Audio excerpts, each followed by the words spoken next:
সংঘটিত হয়েছে। আজকে 2026 সনেও এ ধরনের বড় বড় ঘটনা সাক্ষী আমাদের থাকতে হচ্ছে। এ আমাদের লজ্জার, এ আমাদের শিহরিত হওয়ার জন্য যথেষ্ট। কারা সেই ঘটনা ঘটিয়েছেন? সমাজের কিছু লুম্পেন শ্রেণী। তার সাথে মিলে গেছেন কারা? যারা সমাজকে পথ দেখান, যারা ভবিষ্যতের কথা বলেন, যাদের উপর দায়িত্ব ন্যস্ত থাকে যে কিভাবে ভবিষ্যৎ প্রজন্ম গড়ে উঠবে, সেই শিক্ষক সম্প্রদায়ের একজন মানুষ, তিনি শিক্ষিত, তিনিও সেই ঘটনায় জড়িত। আমরা দেখেছি সোশ্যাল মিডিয়ার মাধ্যমে, আমরা দেখেছি কিভাবে আইনকে হাতে তুলে নেওয়া হচ্ছে এবং কার বিরুদ্ধে নেওয়া হচ্ছে? গরিব মেহনতি মানুষ। আমরা দেখতে পাচ্ছি যারা এইসব ঘটনা ঘটাচ্ছে তারা ধরেই নিচ্ছে তাদের পেছনে একটা শক্তি রয়েছে, তাদের পেছনে রাষ্ট্রশক্তি রয়েছে এবং তাদের কিছু হবে না। তারা যা খুশি তাই করতে পারে, তারা সংবিধান পরিপন্থী কাজ করতে পারে, তারা আইন হাতে তুলে নিতে পারে। এবং এইগুলো কার উপর করা হচ্ছে? গরিব মেহনতি মানুষ, যাদের নুন আনতে পান্তা ফুরোয়, যারা শ্রমের বিনিময়ে বেঁচে থাকেন, তাদেরকে টার্গেট করা হচ্ছে।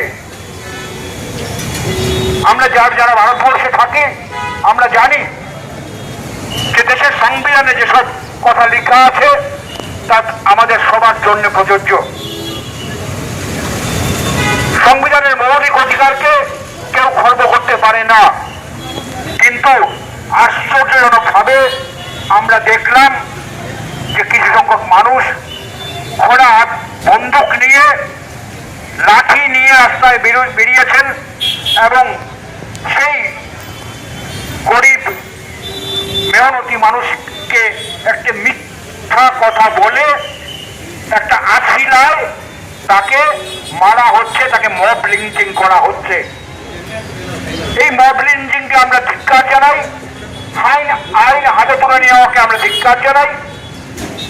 আমরা বিশ্বাস করি যে কথাগুলো, যে জিনিসগুলো চলছে তা পরিকল্পিতভাবে চলছে, একের পর এক ঘটনা ঘটানো হচ্ছে, তাদেরকে যারা করছেন তাদেরকে বাঁচিয়ে দেওয়া হচ্ছে।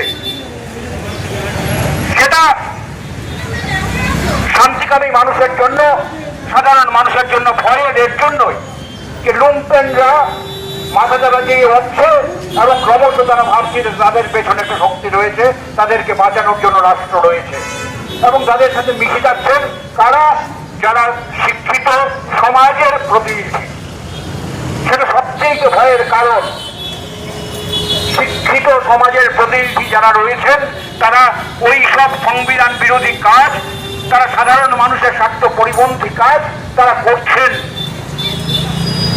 এবং আমরা ভিডিওতে দেখেছি অনেক মানুষ যারা হাতে লাঠি নিয়ে ঘুরছেন, কিন্তু এখন পর্যন্ত মাত্র 4 জনকে গ্রেফতার করা হয়েছে। মাত্র 4 জনকে। কেন? আমাদের সবার মনে এই প্রশ্নটা রয়েছে, কেন? তাই যারা দোষী, যারা নির্বিবাদে আইন হাতে তুলে নেয়, সেই আইন হাতে তোলা আজকে একজনের প্রতি হয়েছে, কালকে যে কোনো কারোর প্রতি হতে পারে। এই জিনিসটাকে প্রশ্রয় যদি দেওয়া যায় তাহলে আগামীতে সমাজে আরো বিভাজন, আরো বিভেদ তৈরি হবে। এবং এই বিভাজন তৈরি করা হচ্ছে অত্যন্ত কায়েমি স্বার্থে, রাজনৈতিক স্বার্থে, অত্যন্ত ক্ষুদ্র স্বার্থে।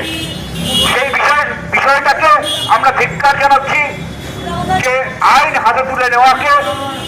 যদি কোনো অপরাধী অপরাধ করে থাকেন, সেই অপরাধ দেখার জন্য দেশে একটা বিচার ব্যবস্থা রয়েছে, একটা শাসন ব্যবস্থা রয়েছে, একটা পুলিশ বিভাগ রয়েছে।